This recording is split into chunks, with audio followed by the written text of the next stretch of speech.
Amin. Shalom buat kita seluruhnya jemaat Tuhan.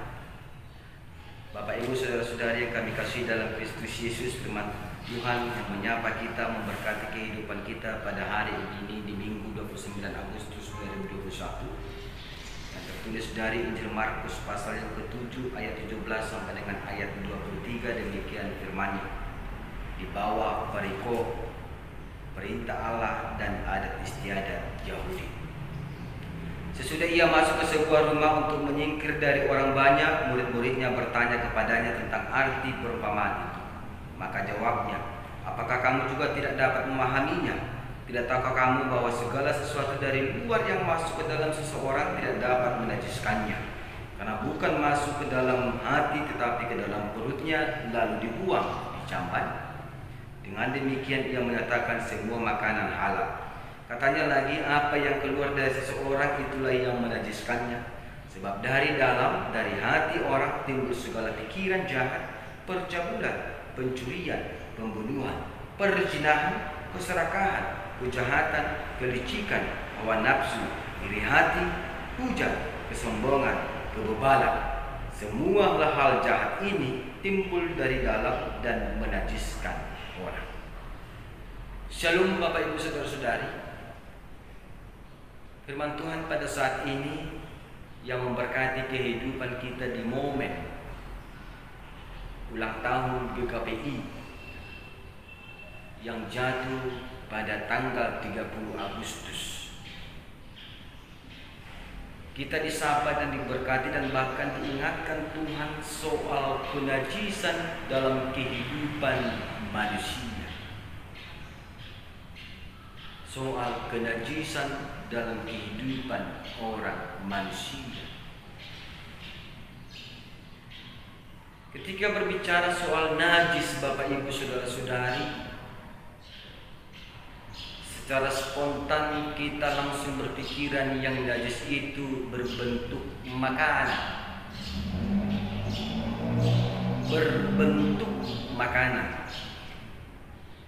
Itulah yang ditantang oleh Yesus ketika berhadapan dengan ahli-ahli Taurat dan orang-orang Farisi.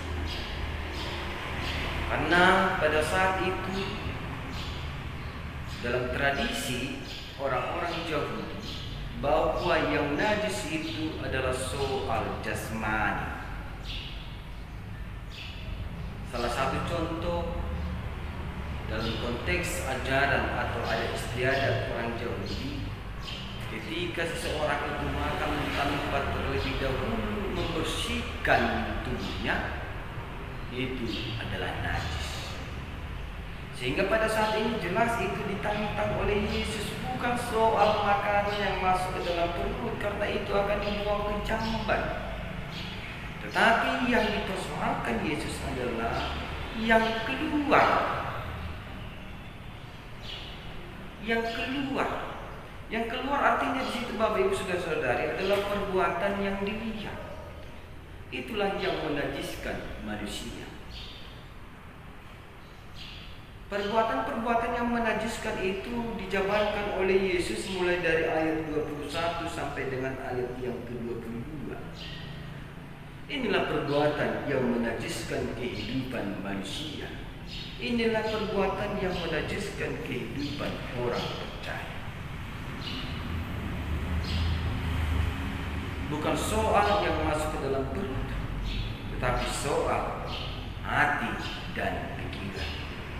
Kami teringat dengan firman Tuhan dalam kitab Amsal 4 ayat 23. Dikatakan di sana, jagalah hatimu dengan segala kewaspadaan, karena dari situlah terpancar kehidupan. Oleh karena itu jemaat yang kami kasihi, pada saat ini, di situasi kita pada saat ini, agar kita benar-benar bersih di hadapan Allah, mari kita menjaga hati, mari kita menjaga pikiran kita, agar kita terhindar dari kenajisan itu. Kenapa? Karena Allah melihat hati, bukan melihat rupa. Allah melihat hati.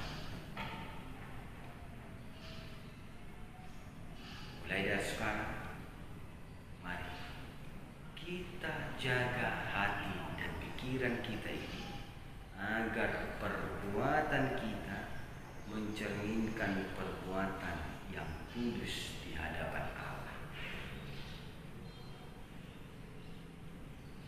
Perbuatan yang kudus di hadapan Allah. Jangan kita seperti ahli-ahli Taurat dan orang-orang Farisi yang menampilkan hidupnya seolah-olah yang paling suci, yang paling benar di antara segala manusia. Tapi kita harus mulai dari diri kita sendiri. Kita lepaskan topeng kepura-puraan itu. Kita tunjukkan asli hidup kita. Karena ketika kita tetap memakai topeng kepura-puraan seperti orang Yahudi,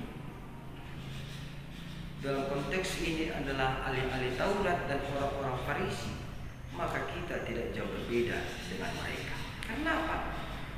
Karena di dalam hati mereka, di dalam pikiran mereka itu timbul kejahatan, percabulan, pencurian. Pencurian ini juga termasuk korupsi, pembunuhan. Pembunuhan ini bukan soal menghilangkan nyawa, tetapi membunuh karakter. Banyak sekarang orang-orang percaya menjadi seorang pembunuh karena apa? Membunuh karakter, mengekang. Baru perzinahan. Perzinahan di sini bukan soal mengenai tubuh ke tubuh, tapi perzinahan di sini adalah menduakan Tuhan. Keserakahan, kejahatan, kelicikan. Ini kelicikan, ini penipuan. Hawa nafsu, iri hati, hujat, kesombongan, kebebalan. Kebebalan ini adalah orang yang tidak mau ditegur. Itu adalah ciri-ciri orang Farisi dan ahli Taurat. Orang yang tidak mau ditegur, yang merasa dirinya yang paling benar. Oleh karena itu jemaat yang kami kasihi, dan biarlah lewat firman Tuhan yang menyapa kita, memberkati kita, agar kita benar-benar merubah hidup kita, agar kita benar-benar membersihkan hati dan pikiran kita. Terpujilah Tuhan, diberkatilah kita di tengah-tengah kehidupan kita pribadi lepas pribadi. Amin. Kita berdoa.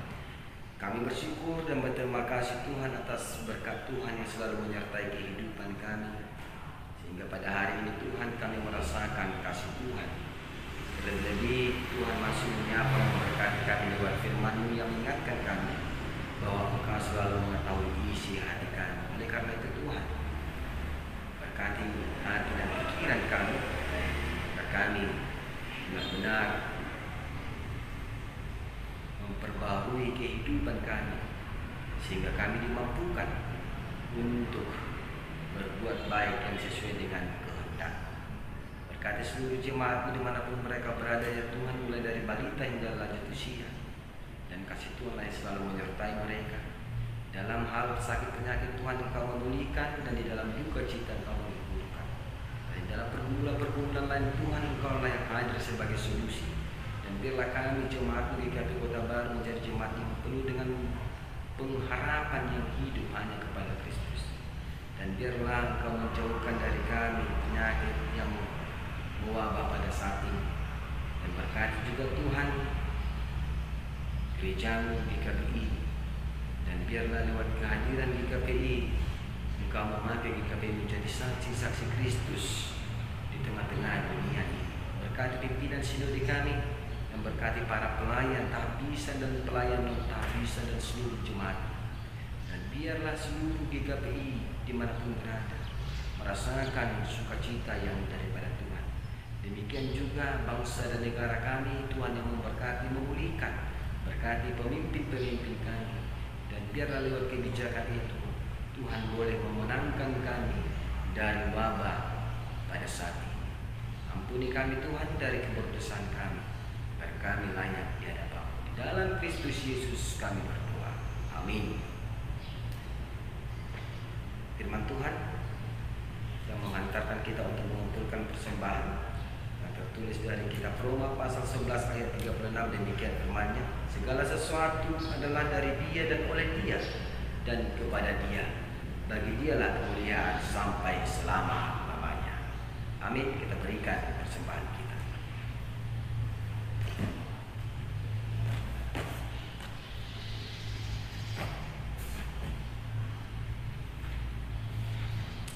Kita berdoa. Ya Allah Bapa kami ada di surga, kami mengaku dengan setulus hati Engkau sumber segala berkat dan karunia dalam hidup kami. Di sini kami persembahkan korban syukur kami kepada. Terimalah persembahan umat-Mu dan berkat-Mu menjadi alat kesaksian, persekutuan dan pelayanan jemaat ini. Jadikanlah hidup kami persembahan yang berkenan kepadamu, dan pakailah hidup kami untuk turut menghadirkan tanda-tanda kerajaan-Mu, kasih, keadilan, damai sejahtera dan sukacita. Bukalah hati kami oleh Kudus-Mu agar kami senantiasa mengucapkan syukur kepadamu di dalam nama Yesus Kristus Tuhan kami. Amin. Bapa kami yang di surga, dikuduskanlah nama-Mu, datanglah kerajaan-Mu, jadilah kehendak-Mu di bumi seperti di surga. Berikanlah kami pada hari ini makanan kami yang secukupnya, dan ampunilah kami akan kesalahan kami seperti kami juga mengampuni orang bersalah kepada kami. Dan janganlah membawa kami ke dalam pencobaan, tetapi lepaskanlah kami dari yang jahat.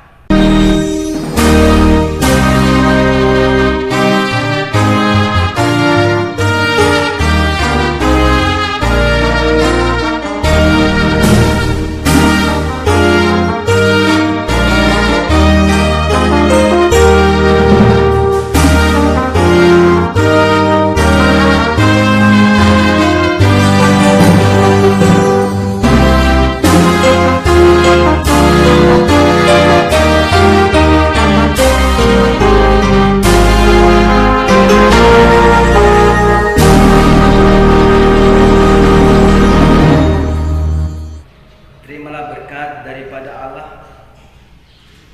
Tuhan memberkati engkau dan melindungi engkau. Tuhan menyinari engkau dengan wajah-Nya dan memberi engkau kasih karunia. Tuhan menghadapkan wajah-Nya kepadamu dan memberi engkau damai sejahtera. Amin.